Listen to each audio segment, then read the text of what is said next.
अस्सलाम वालेकुम वरहमतुल्लाह। तो ये वीडियो बना के इसलिए भेज रहा हूँ ताकि कुछ बात समझ में ना आए तो आप इसको दोबारा आप सुन सकते हैं, देख सकते हैं। कभी कभी क्या होता है कि वीडियो कॉल के दौरान नेटवर्क सही नहीं होता है तो बात समझ में नहीं आती है। 2 मिनट की बात बताने में कभी कभी 15-20 मिनट भी लग जाते हैं। तो इसलिए मैं वीडियो बना के आपको एक्सप्लेनेशन के साथ बता रहा हूँ, ठीक है। सबसे पहला मामला तो ये कि वीज़ा भी आया है, टिकट अभी आया नहीं है, ठीक है। ये क्लियर हो गया। वीज़ा का मतलब ये होता है कि हम किसी मुल्क में जाते हैं तो परमिट चाहिए ना, परमिशन चाहिए, ऐसे हम नहीं जा सकते। तो वीज़ा एक्चुअली क्या है कि एंट्री करने का परमिट है। तो ये जायज़ भाई का जो वीज़ा आया है ये ओमान जाने का है, ठीक है। यहाँ पे आप डेट देख सकते हैं कब तक निकलना है, बल्कि वहाँ पहुँचने का डेट लिखा हुआ है। ओके, समझ में नहीं आ रहा होगा, 1 मिनट, उल्टा नज़र आता होगा शायद। बहरहाल मैं बता देता हूँ। वीज़ा ग्रांट डेट यानी कि 10 जनवरी 2022 को वीज़ा को मंजूरी मिला, अप्रूवल मिल गया है, ठीक है, अप्रूव हो चुका है वीज़ा। और यूज़ बाय डेट है 9 अप्रैल, यानी 90 दिन, आज से 90 डेज़। तो ये चीज़ें लिखी हैं, उसके बाद नाम वगैरह लिखा हुआ है, किस काम के लिए जा रहे हैं, कितने साल के लिए जा रहे हैं, किस कंपनी में जा रहे हैं, और उसका एड्रेस क्या है, ठीक है। तो ये कंपनी का नाम वगैरह सब है, वो पीडीएफ फाइल है जायद भाई के पास, वो दिखा देंगे इंशाल्लाह, मैं भेज भी दूँगा, ठीक है। तो 2 साल का इसमें कॉन्ट्रैक्ट है। अच्छा, खुशखबरी ये है कि मल्टीपल है, कि अगर आना चाहें ये साल में एक बार 2 बार आना जाना कर सकते हैं, ठीक है। ये वो वीज़ा है। कुछ वीज़ा ऐसा होता है कि हम 2 साल में एक ही बार जा सकते हैं, ठीक है। तो इसमें क्या है कि हर साल जा सकते हैं, और एक साल में 2-3 बार भी जा सकते हैं। वो कंपनी के ऊपर है, वो कितनी बार भेजना चाहते हैं छुट्टी वगैरह पे।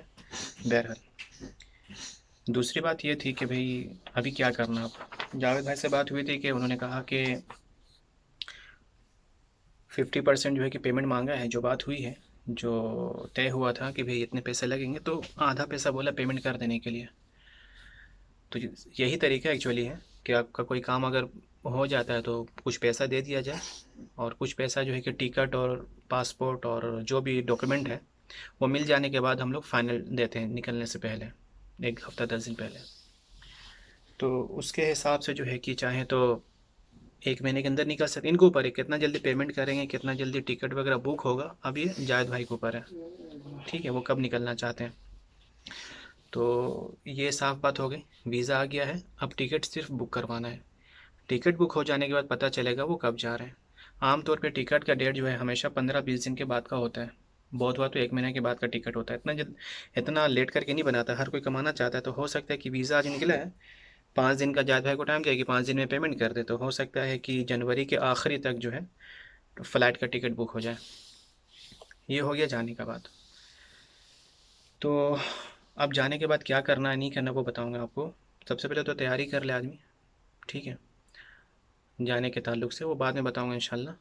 अच्छा, जाने के लिए कोई यहाँ पे कोई शर्त नहीं है, बस वीज़ा होना चाहिए, पासपोर्ट होना चाहिए, टिकट होना चाहिए, तीसरा या चौथा कोई सामान की ज़रूरत नहीं है।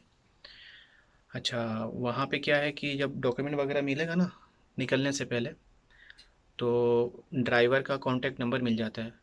ड्राइवर का नाम और ड्राइवर का कॉन्टैक्ट नंबर एयरपोर्ट पहुँचने से पहले पहले मिल जाता है, और ड्राइवर भी होता है वहाँ से रिसीव कर लेगा।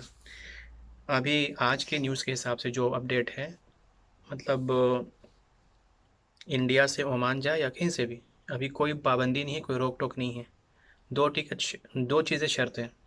एक तो हाथ में टिकट होना चाहिए वीज़े के साथ, फ़्लाइट टिकट, और दूसरा शर्त है कि टीका यानी कि वैक्सीनेशन फुल्ली डोज हो, जैसे कि पहला वैक्सीन दूसरा वैक्सीन हो गया हो, ठीक है।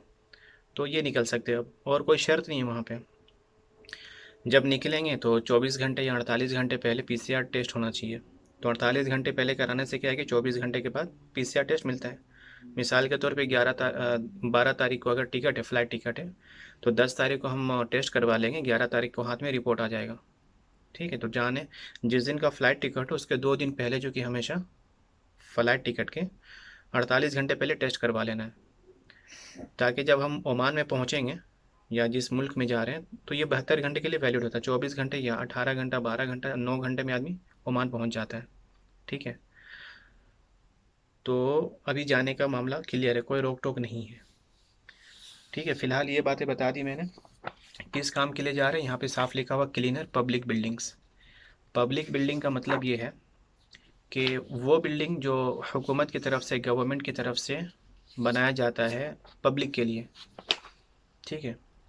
Airport, railway station, bus stand, park है, बहुत बड़ा पार्क है, घूमने फिरने का पार्क है, या म्यूज़ियम है, या बहुत बड़ी लाइब्रेरी है, ठीक है। सरकार जो हुकूमत की तरफ से लाइब्रेरी बनाया जाता है, किताबों का होता है ना, स्कूल हो गया, नहीं स्कूल नहीं, वो तो फिर दूसरा सेक्टर हो गया, लेकिन ये पुलिस का बिल्डिंग हो गया, या कुछ सरकारी ऑफिस वगैरह होता है ना, जैसे पासपोर्ट ऑफिस हो गया, तो ये हो गया गवर्नमेंट ऑफिस, जैसे राजभवन हो गया, और एमएलए वगैरह जहाँ जाते हैं ना, वो क्या राज्यसभा और क्या क्या सभा, लोकसभा होता है, तो ये गवर्नमेंट बिल्डिंग हो गया, इसमें सिर्फ गवर्नमेंट के लोग ही जाएंगे, ठीक है, पब्लिक को अलाउ नहीं है।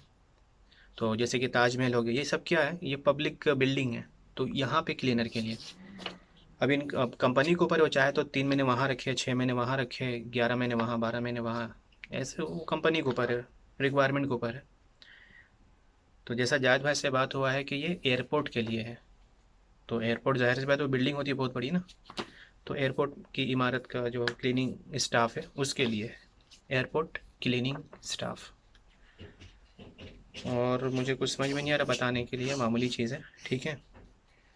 तो आप पूरा सुन लीजिए, सुनने के बाद आप मुझे कॉल कीजिएगा, ठीक है। मैं थोड़ा कुछ सेटिंग कर रहा हूँ लैपटॉप में। ओके।